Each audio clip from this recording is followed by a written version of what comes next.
గా నేర్చుకోవాలా? అప్టాక్స్ తో మా ఉచిత లైవ్ వెబినార్లలో చేరండి. ఆల్గో ట్రేడింగ్ కేవలం ₹10 బ్రోకరేజీ అందుబాటులో ఉంది. ఇప్పుడే అకౌంట్ ఓపెన్ చేయండి.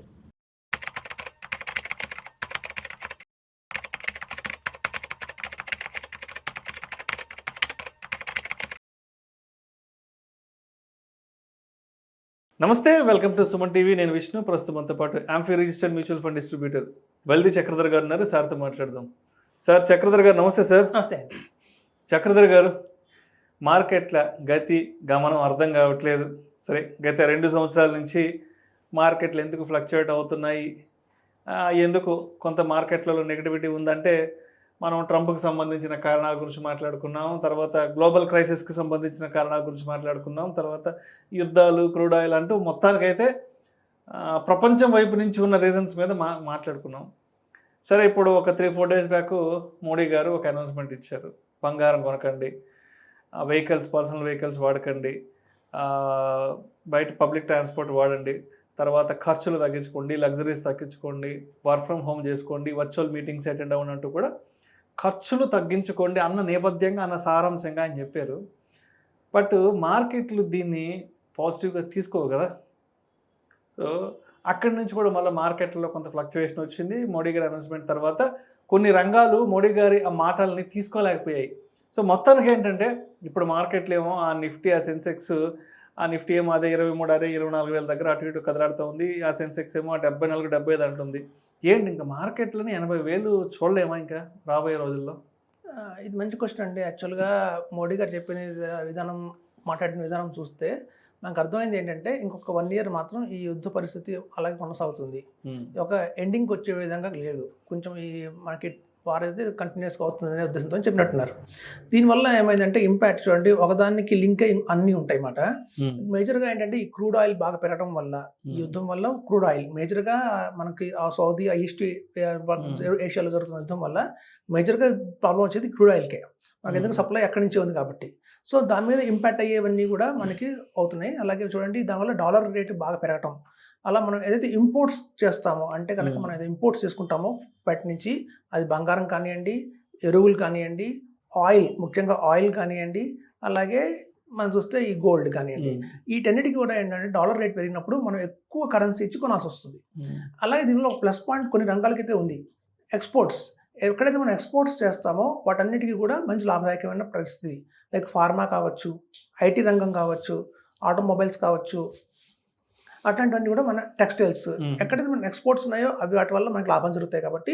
సో మనం ఇన్వెస్ట్మెంట్ చేసే ప్రతిదీ కూడా కొన్ని సెక్టర్లు అవి కూడా ఉన్నాయి కాబట్టి మార్కెట్ మరి కొంచెం వాలటిలిటీగానే ఉంటుందండి. భారీగా పడిపోతుందని చెప్పలేను నేను, ఎందుకంటే మనకి పాజిటివ్ రీజన్స్ కూడా ఉన్నాయి దానివల్ల.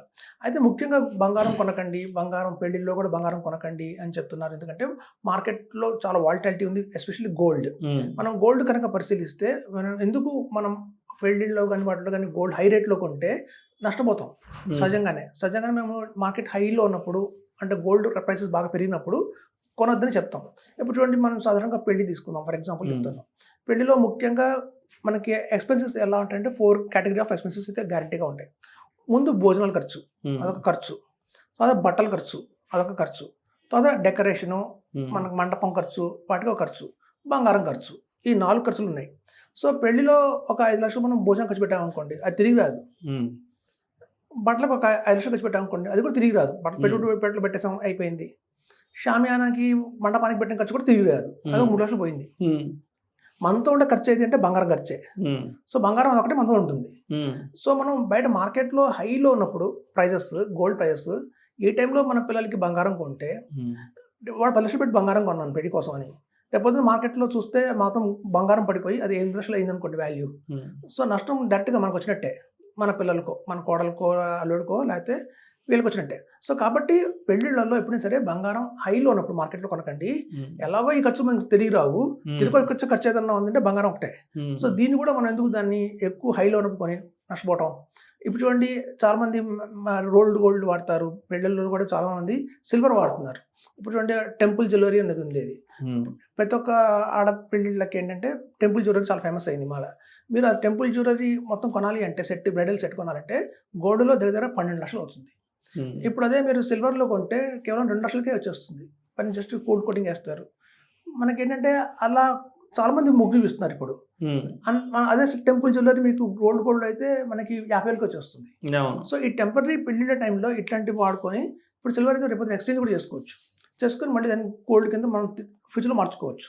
సో అందుకని చెప్తారండి పెళ్లిళ్ళలో జనరల్గా గోల్డ్ ఎందుకు కొనొద్దు అంటారంటే ఈ ఏవైతే భోజనాలు ఖర్చు తిరిగి రావు, బట్టల ఖర్చు తిరిగి రాదు, మండపానికి క్షమ్యానికి పెట్టిన లైటింగ్ పెట్టిన ఖర్చులు తిరిగి రావు, తిరిగి వచ్చేది అంతా ఉండేది ఓన్లీ గోల్డ్ ఖర్చే. సో ఇలాంటి గోల్డ్ ఎందుకు హైలో కొంటారని చెప్పేది పెద్దవాళ్ళు చెప్తుంటారు సహజంగానే. ఇప్పుడు యాక్చువల్గా మాకు బాగా రోజు కాల్స్ వస్తుంటాయండి, మనం గోల్డ్ కొనొచ్చా కొనకూడదా ఇట్లాంటి టైంలో కానివ్వండి, ఎప్పుడైనా సరే గోల్డ్ కొనొచ్చా కొనకూడదా. దానికి ఒక సిద్ధాంతం, ఒక తమ్ముళ్ళు అయితే ఉంది.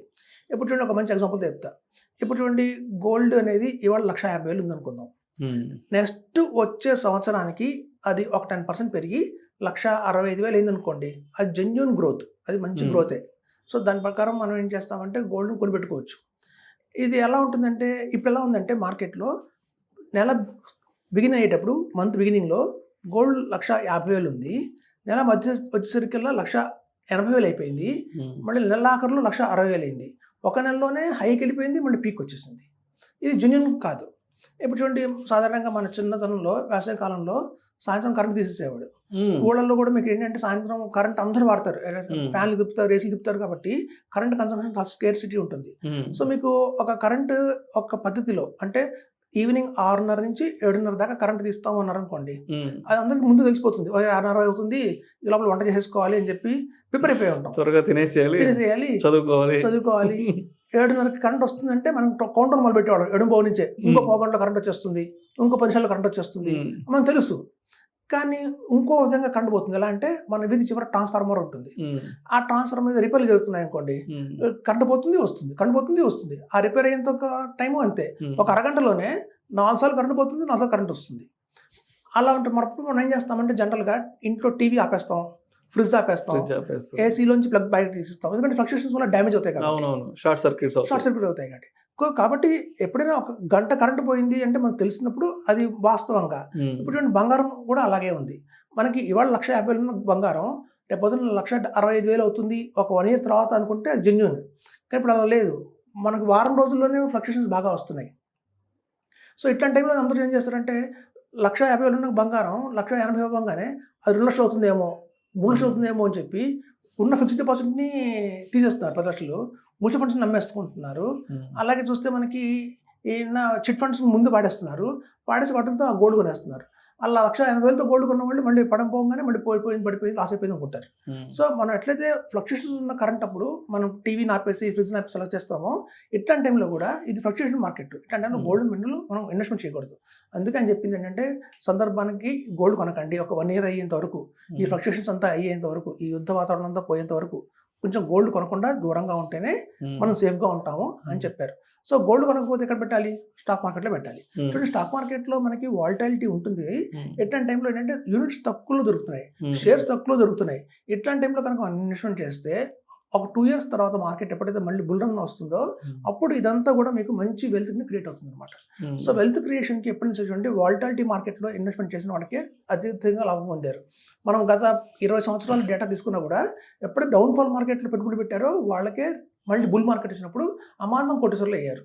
సో కాబట్టి ఇది ఒక మనం ప్లస్ పాయింట్గా తీసుకోవాలండి. స్టాక్ మార్కెట్లో అయితే ఇన్వెస్ట్మెంట్ చేస్తున్నారో ఓకే, నేను లాంగ్ టర్మ్లో ఒక 15 సంవత్సరాలుగా కోటీశ్వర్లు అయ్యే మ్యూచువల్ ఫండ్స్లో కాకుండా షార్ట్ టర్మ్లోనే కోటీశ్వర్లు అయ్యే పిఎంఎస్ కానివ్వండి, ఏఎఫ్ కానివ్వండి, ఎస్ఎఫ్ కానివ్వండి, ఇవన్నీ మంచి ఇన్వెస్ట్మెంట్సే.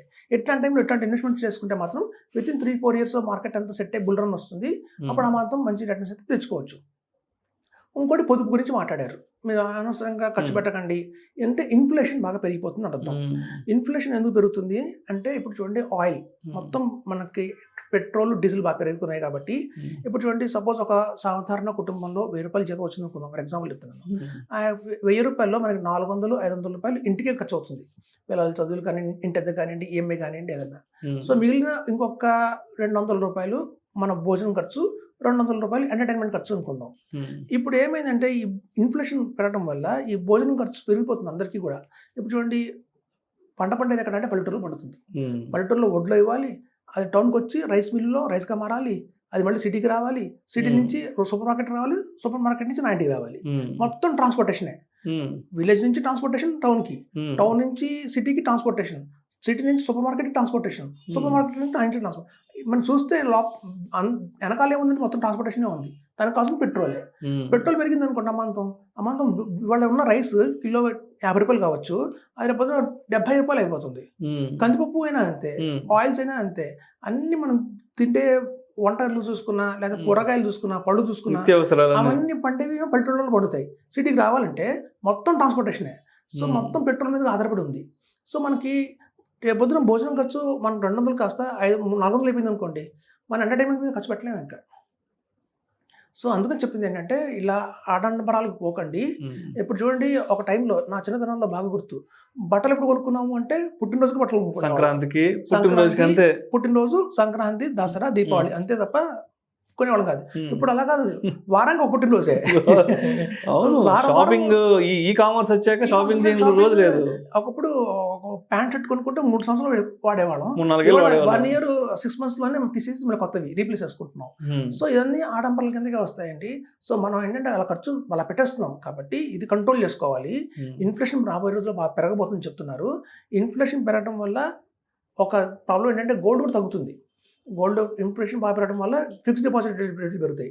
ఫిక్స్డ్ డిపాజిట్ రేటు బాగా పెరిగినప్పుడు ఎలా అవుతుందంటే అందరూ గోల్డ్ మానేసి ఫిక్స్డ్ డిపాజిట్లో ఇన్వెస్ట్మెంట్ చేయడం మొదలు పెడతారు అన్నమాట, ఫారినర్స్ ఎక్కువ మంది. సో అందుకే మీరు చూస్తే ఈ ఫారిన్ ఇన్వెస్టర్స్ కూడా ఏం చేస్తున్నారంటే FIS కానివ్వండి, FDI కానివ్వండి, మనకి అమెరికాలో ఫెడరల్ వాళ్ళు రేట్లు కట్ చేయము, అక్కడ ఇన్ఫ్లేషన్ ఆల్రెడీ పెరిగిపోయింది. సో ఫిక్స్డ్ డిపాజిట్ మీద ఇంట్రెస్ట్ కట్ చేయమని చెప్పినందుకు గాను FDIs, FIs బాగా తీసుకెళ్ళిపోతున్నారు, మన ఇండియన్ మార్కెట్ నుంచి బాగా వెళ్ళిపోతున్నాయి. సో దాని ద్వారా కూడా మార్కెట్ బాగా కరెక్ట్ అవుతుంది. సో అట్లాంటి టైంలో ఏమవుతుందంటే అందరూ గోల్డ్ నుంచి మళ్ళీ షిఫ్ట్ అవుతున్నారు కాబట్టి FDsకి మళ్ళీ గోల్డ్ పడే అవకాశం కూడా చాలా ఉంది. సో రాబోయే 1 year మాత్రం వాల్టాలిటీ అన్నిట్లోనూ ఉంటుందండి. ఈక్విటీ మార్కెట్లోనూ వాల్టాలిటీ ఉంటుంది, అలాగే గోల్డ్లోనూ బాగా ఫ్లక్చుయేషన్స్ ఉంటాయి, ఫిక్స్డ్ డిపాజిట్స్లో కూడా బాగా ఫ్లక్చుయేషన్స్ అయితే మనం చూడగలుగుతాము. ఇన్ఫ్లేషన్ వల్ల కొంచెం స్టాండర్డ్ అవుతుంది అది. సో కాబట్టి మనం చెప్పేది ఏంటంటే మార్కెట్ని నమ్మండి. ఎట్లాంటి వాల్టాలిటీ ఉన్న మార్కెట్లో ఎవరైతే కనుక ఇన్వెస్ట్మెంట్ చేస్తారో, ధైర్యంగా ఇన్వెస్ట్మెంట్ చేస్తారో, వాళ్ళకి రాబోయే 2 ఏళ్లలో 3 ఏళ్లలో అద్భుతాలు చూస్తారు. వెల్త్ అమాంతం బాగా క్రియేట్ అవుతుంది. చూడండి, మన కోవిడ్ టైం తర్వాత ఎట్లయితే ఒక్కసారిగా బుల్ ర్యాలీ వచ్చేసిందో, ఇట్లాంటి బబుల్స్ వల్ల ఆల్రెడీ మన ఇండియన్ స్టాక్ మార్కెట్లో ఉన్న స్టాక్స్ అన్ని కూడా, క్వాలిటీ స్టాక్స్ అన్ని కూడా అండర్ వాల్యూడ్లో ఉన్నాయి.